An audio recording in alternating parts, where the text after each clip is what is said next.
तुम्हारे हर दुख दर्द में तुम्हारे साथ शामिल हूँ मैं।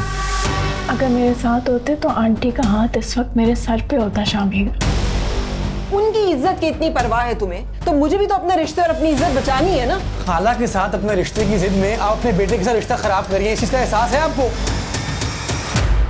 एक गरीब आदमी की डेथ हो गई और तुमने वहाँ जाना भी मुनासिब नहीं समझा। तुम खुद जाओगे उनके घर और उसके घर वालों से ताज़ियत भी करोगे। राबी, तुम नाराज हो उससे? तुम्हें पता है वो 2 दिन तक रेगुलरली तुम्हारे घर के बाहर आता रहा है। तुम एक बार प्लीज अपना फोन ऑन कर लो, प्लीज एक बार उससे बात कर लो। कर लूंगी। आलिया, तुम इसे लेके अंदर ही बैठी हुई हो, कुछ चाय वाय बनाऊं तुम्हारे लिए? नहीं भाभी, इस तकल्लुफ की कोई जरूरत नहीं है। तकल्लुफ कैसा भाई, मेहमानों का आना जाना लगा हुआ है, काम वैसे भी तो कर ही रही हूँ अकेले में। अब दुख दर्द लगे होते हैं बंदे के घर में, लेकिन जीना तो नहीं छोड़ सकता ना इंसान। अब इसको देखो, अपने दिल का रोग बना के बैठ ही गई है, ऐसे को होश ही नहीं है दुनिया की, लेकिन करना तो पड़ता है। तो बताओ फिर बनाऊं चाय तुम्हारे लिए? नहीं भाभी, बिल्कुल कोई जरूरत नहीं है, मैं तो बस जा ही रही थी अभी। चक्कर लगाया करो, इसको जरा हौसला हो जाता है। मैं पता है मैं इसको कह रही थी कि यूनिवर्सिटी ज्वाइन कर ले, अब तो इसके एग्जाम्स भी आने वाले हैं ना। भाई घर से कैसे निकलेगी, लोग आते जाते हैं, मिलते हैं, और एग्जाम तो मुझे नहीं लगता आप इस हालत में हो सकते हैं ना। तो आज मुझे बिल्कुल भी अच्छा नहीं लगा। दौरान ड्यूटी एक गरीब आदमी की डेथ हो गई और तुमने वहाँ जाना भी मुनासिब नहीं समझा। था तो अब मैं हर जगह तो नहीं जा सकता ना, इसलिए नदीम को भिजवा दिया था ना ऑफिस से ताज़ियत के लिए। आप कहती हैं तो पैसे वगैरह भी भिजवा देता हूं लोगों को। बिल्कुल भी नहीं, तुम खुद जाओगे उनके घर और उसके घर वालों से ताज़ियत भी करोगे। आज सुने, अकमल से कहें अब नौकरी पे जाना शुरू करे। कब तक ये गम अपने सीने से लगा के बैठा रहेगा? वो तो चाह रहा है कि मजीद 1 हफ्ते की छुट्टी ले ले। ऐसे समझाए ना उसको, इतनी छुट्टियां करेगा तो वो कहीं नौकरी से ही ना निकाल दे बेचारे को। नहीं भाभी, मेरी बात हो गई थी बॉस से, कह रहे थे अगर छुट्टी करना चाहते हो तो कर लो।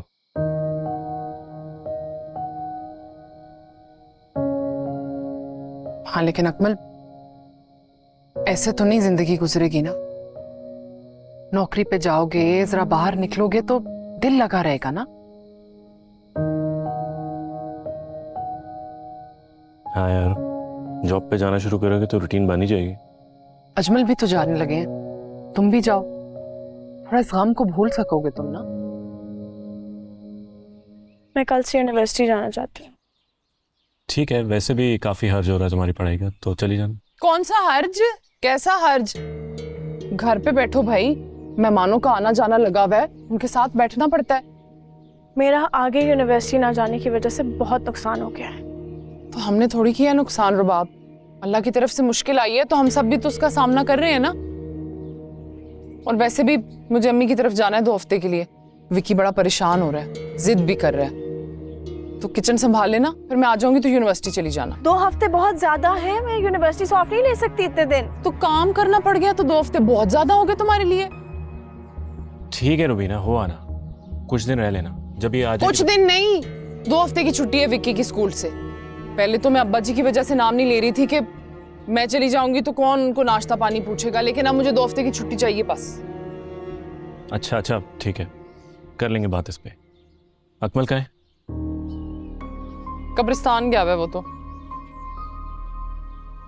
इतना मत डांटा करो इसको। डांटा कहाँ है मैंने? नसीहत करती हूँ उसे, अपनी बेटियों की तरह समझती हूँ मैं। मेरे अलावा इतनी को फिक्र नहीं करता उसके घर में, पता ही कुछ नहीं किसी को। वो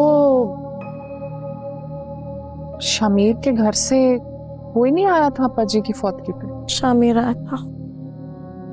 अच्छा, मुझे तो लगा तुम्हें होश ही नहीं होगी किसी बात की, लेकिन ये तुम्हें पता है कि शमीर आया था। फोन पे बताया था उसने। ठीक है, मेरे जाने के बाद ना जरा राब्ते कम रखना उन लोगों से। जो लोग तुम्हारे इतने बड़े दुख में तुम्हें पूछने नहीं आए, तुम्हें क्या लगता है वो लोग तुम्हें सुख देंगे? बहुत ही नादान हो तुम रुबाब, बहुत ही नादान।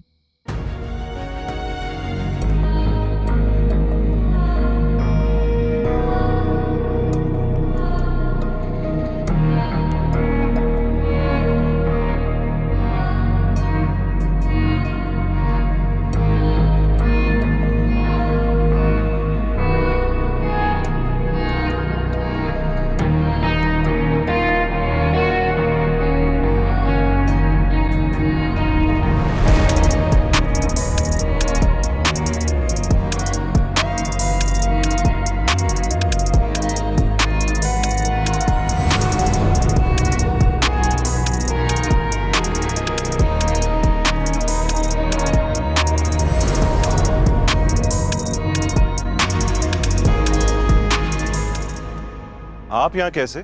तुम यहाँ भी पहुंच गए? तुम्हारे पीछे नहीं आया। शक्ल देख के तो यही लग रहा है कि तुम्हें ऐसा लग कि तुम्हारे पीछे आया। ये फुरकान साहब का घर है?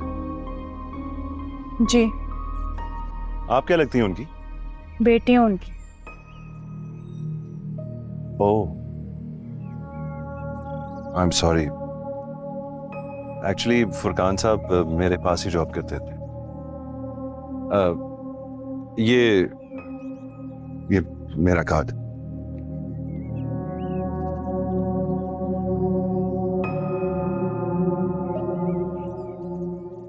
घर पे कोई और है?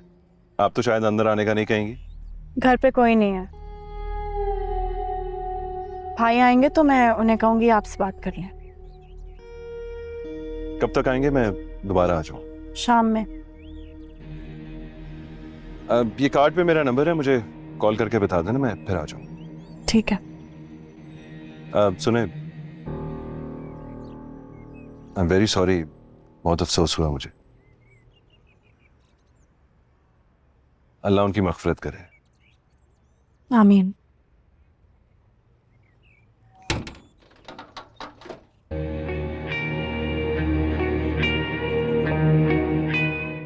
हेलो। हेलो राबी, मैं तुम्हारे घर के बाहर हूँ। क्या मतलब? तुमसे मिलने आया हूँ, बस एक बार मिल तो लो, तुम्हें देखना है। तुम्हें इस वक्त यहाँ पे नहीं आना चाहिए था शामिर। मैं नहीं आ सकती, कोई देख लेगा तो बड़ा हंगामा हो जाएगा। अच्छा आ जाओ ना, कहीं बाहर चलते हैं, बस प्लीज एक दफा मिल लो मुझे। बहुत जिद्दी हो तुम। Thank you. तुम्हें इस वक्त यहाँ नहीं आना चाहिए था। देखना चाह रहा था मैं तुम्हें। यहाँ खड़े होकर बात करना ठीक नहीं। अंदर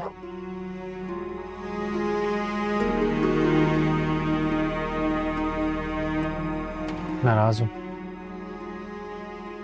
काश कह सकती कि हाँ हूँ। बस क्योंकि मैं किसी को जनाजे पे नहीं लाया इसलिए। नहीं, कोई बात नहीं।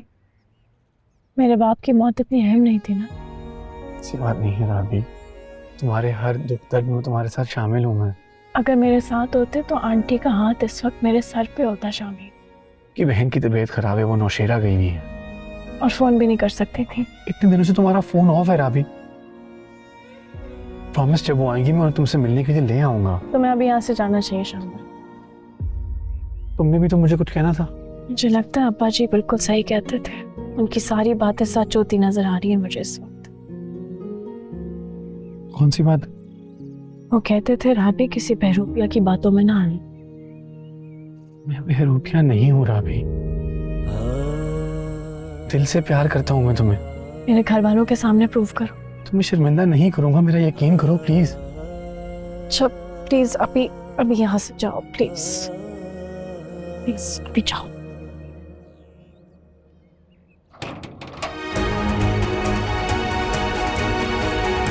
माइंड किया उसने। अम्मी,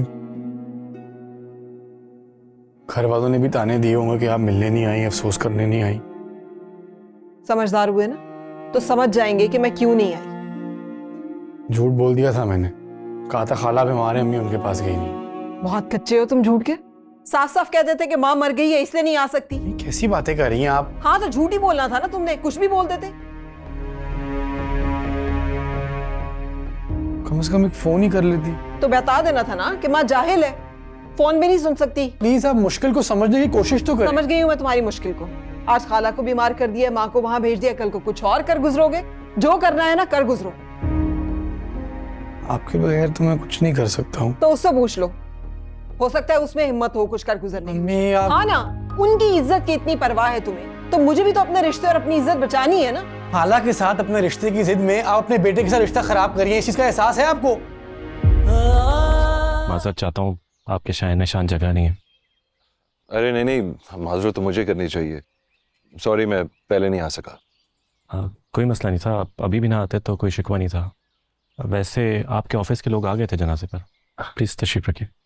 मैं कल भी तो आया था, आप शायद घर पे नहीं थे। अपना बिजनेस कार्ड देके गया था आपकी बहन को। आई एम सॉरी, रुबाब शायद बताना भूल गई होगी।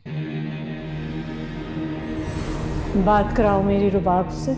ऑनेस्टली मैं किसी रुबाब को जानता ही नहीं हूँ, पता नहीं किसकी बात कर रही हैं आप। वो हमारा घर जानती है, वो तुम्हें जानती है। रुबाब से मुलाकात हुई है मेरी। मैं वो अहमद बशीर साहब के घर राशन देने गई थी ना, वहाँ गली में मिली थी मुझे। देखिए दियारे यार, पीर और मंगल रात 8 बजे।